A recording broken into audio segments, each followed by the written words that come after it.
அடுத்ததாக ஒரு சிறப்பு விருது எல்லோருடைய கவனத்திற்கும். ஜலகண்டபுரம் அரசு மகளிர் மேல்நிலைப் பள்ளியிலே தமிழாசிரியராக பணிபுரியக்கூடிய எங்கள் அன்பு தம்பி லெனின் அவர்கள் கடந்த 10 ஆண்டுகளுக்கு மேலாக தொடர்ந்து அந்த பள்ளியிலே பல மகத்தான சாதனைகளை செய்திருக்கின்றார்.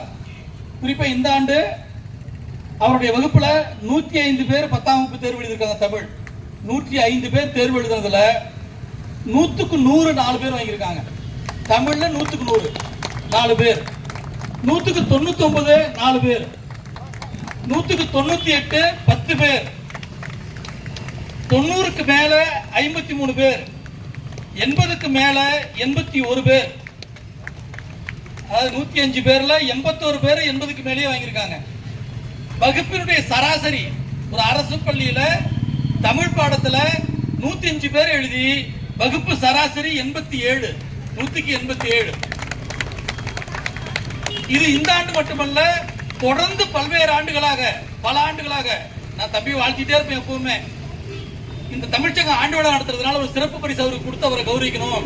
இவருக்கு தமிழக அரசனுடைய நல்லாசிரியர் விருது கிடைச்சிருக்கு. இவ்வளவு இளைய வயதுல நல்லாசிரியர் கிடைக்காது. இன்னும் 20 வருஷம் சர்வீஸ் இருக்கு. தேசிய விருதுக்கு மேல எங்க வாங்கணும் தெரியல. ஐநா சபையில விருது இருக்கப்பா. ஏன்னா நல்லாசிரியர் விருதுலாம் ஓய்வு பெறும் பொழுது 58 59 தான் கிடைக்கும். ஆனா 40 ஆண்டுகளுக்கு 40 வயசு பக்கமா வரும்போது வாங்கியிருக்காரு. அதே போல இன்ஸ்பயர் அவார்டு வாங்கியிருக்காரு.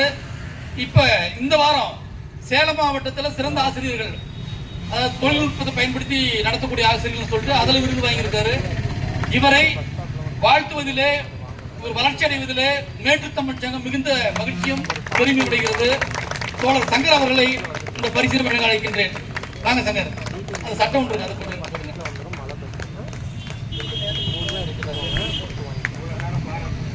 ஐயா கொஞ்சம் இந்த பக்கம் நடுவில் வந்துட்டீங்க. அப்புறம் கொஞ்சம்